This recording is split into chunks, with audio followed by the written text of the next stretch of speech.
Hi, welcome to recitation. Last time in lecture, we graphed some trigonometric functions and some inverse trigonometric functions. And there was a slight error in one of the graphs that Professor Jerrison did. So I just wanted to talk a little bit about it and about what the problem was and what the correction is. So the function in question is the arctangent, or the inverse tangent. So I like to write arctan, where Professor Jerrison usually writes tan to the -1, but they're just two different names for the same function. So the inverse function of tangent. Now I've got a graph set up here, and what I've graphed are the lines y equals x. That's this diagonal line, and the graph y equals tangent of x. So that's this curve, and here I've got one of the asymptotes of y equals tangent x at pi over 2, right? So as x approaches pi over 2 from the right, tangent of x shoots off to infinity, getting closer and closer to this line. And it does something similar down here. And then, of course, it's a periodic function, so there are many copies of this.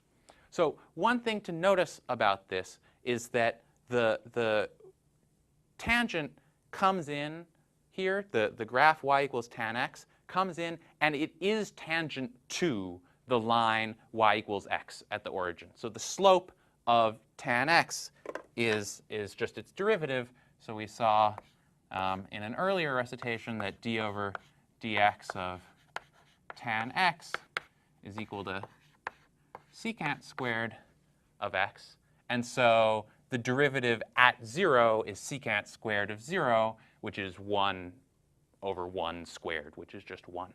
So the slope is 1. And in fact, a stronger thing is true, which is that for positive x, tangent of x is larger than x.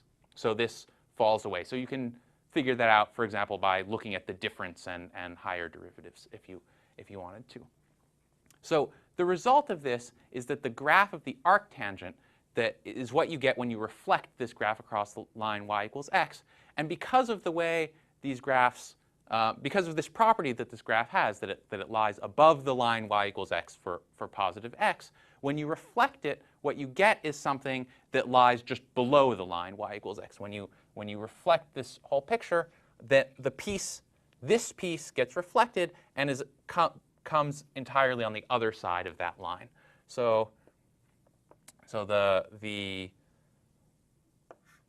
height here will be pi over 2. That'll be the horizontal asymptote, and it'll come below. So this is y equals arctan x. So it'll come below that line. And similarly, over here, it'll be the reflection, so it'll come above that line. And again, it has an asymptote, horizontal asymptote at minus pi over 2. So the one feature I want to point out is specifically these two curves only intersect at the origin.